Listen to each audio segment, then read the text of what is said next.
a large portion goes of the county budget goes to schools, but our teachers are still not receiving the compensation they deserve.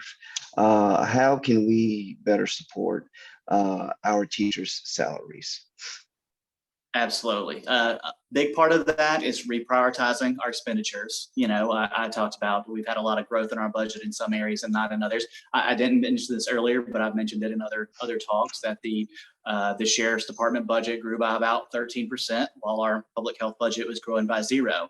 And that was not all deputy pay. Our deputies are apparently still underpaid a little bit compared to the surrounding counties. So we spent a lot of money on technology and a lot of money on heavy equipment and maintenance of heavy equipment, because the federal government gave away a lot of equipment for free to local municipalities.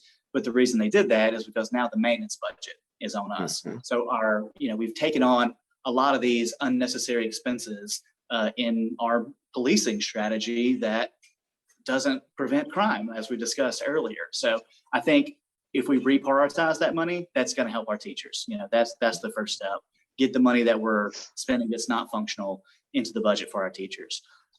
Taxes are a big conversation that has been going around in Knox County. The new tax assessment just came out, so everybody's learning how taxes work again, because the way it works here is if the assessments go up, then the tax rate actually has to come down automatically unless the county commission passes a tax increase. I think paying our teachers more is about looking at our priorities, where we're spending the money already, refocusing, and looking at our school budgets too. I was just looking at our ESSER funds and the way we're spending that funds, and a lot of it was being spent on technology and services. And I would have liked to see more of it be spent on labor, on people, on bringing more local people in as support staff, or bringing more local people in as tutors, creating more jobs locally that way. You see, again, with our sheriff's department, same way, spend a lot of money on technology and not as much money on people.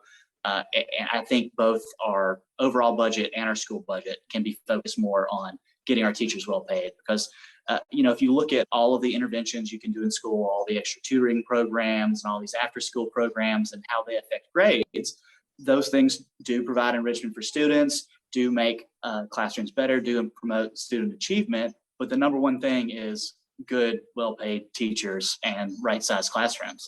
That's head and shoulders more important than anything else. So I think we have to look at our priorities as a county, and we have to think about our budget, and we have to think about if we're willing to pay a little more to make sure that our students are getting the best education they can get.